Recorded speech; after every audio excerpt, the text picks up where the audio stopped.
Welcome back to the channel. We have optimal conditions, a nice sunny day, and it is not that cold. We've got a high of 47 today and we had a low of 34, 35 overnight. This water was about 40 degrees when we came in this morning, and it was already running by the time we got here because the sun had kicked this system on to pump the water through. We had gotten our hoses buried the other day, making this system fully functional and completely solar powered. We have our solar panel running this pump, and this heating box is absorbing all the heat from the sun and trapping it in there, heating our black hose up. I know it's hard to see with the glare. I want to bring everybody up and show we got a little thermostat inside. This is an old school thermostat I found for free.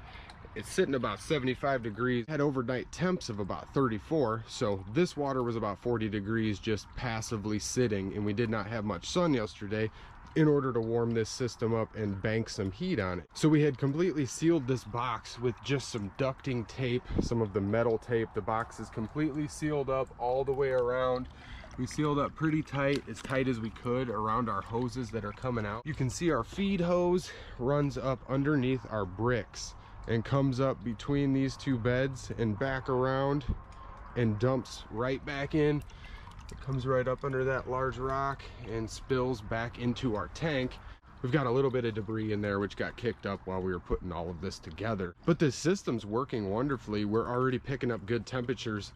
We're sitting a little closer to 80 degrees now. It's slowly rising, and this is heating up inside, containing all of that heat. So we're able to pull off of that as long as the sun's out today. This is a very, very good system to have running for you, because we're dumping all of this hot water through our beds and back into our tank, storing all of that heat and slowly letting it off at night. That's why I buried this halfway in the ground here, because I wanted this to put energy into the soil along with all of the bricks. And I had just buried this hose underneath our bricks, and it's just going to transfer heat with the bricks. The bricks will warm up themselves and the water will transfer heat with them in order to transfer more heat into the floor.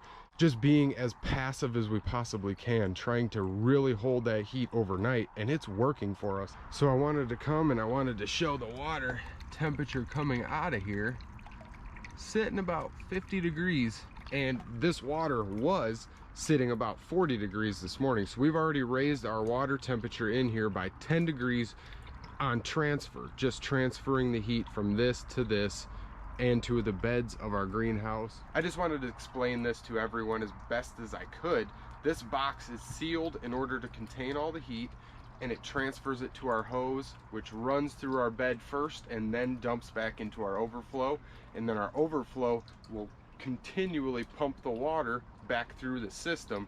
And it's not a closed system. I did not want a closed system because this system might freeze on us, just purely experimental here, so I didn't want anything to completely break on us or blow out and we have a whole bunch of wrecked hose that we don't have any use for. So this has been a very cool experiment, and I'm going to continue to let this run until we get our gene pain compost pile built up out back, and then we can run our hose through that and transfer the heat from the compost all the way into our greenhouse here, and possibly run some tubing with a fan through our compost to heat the airspace in this greenhouse also. I have a lot of ideas for passively and eco-friendly heating this greenhouse without plugging in any electricity source. So if anybody has any questions or comments for this project here, please drop them in the section below. We appreciate everybody's input and feedback. I'm gonna walk down the bed here. We've got all of our mustard greens coming up beautifully. Got some kale and some absolutely beautiful pak choi. Just a mound of pak choi, super high protein, very good supplemental source in the winter here.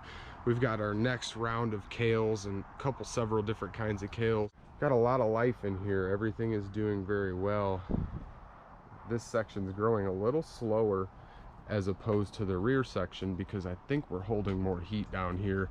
This bed's definitely getting more heat in the last couple days. We've had this system running and it's working. It's pretty cool to have this system just run for us autonomously. We don't have to do anything for it. It just kicks on in the morning when the sun comes up. So don't forget to hit that subscribe button. I appreciate everybody's input and feedback. It really helps us out when we're kind of brainstorming new ideas, and hope everybody enjoys this little passive heating system that is completely ran off solar power and heat from the sun.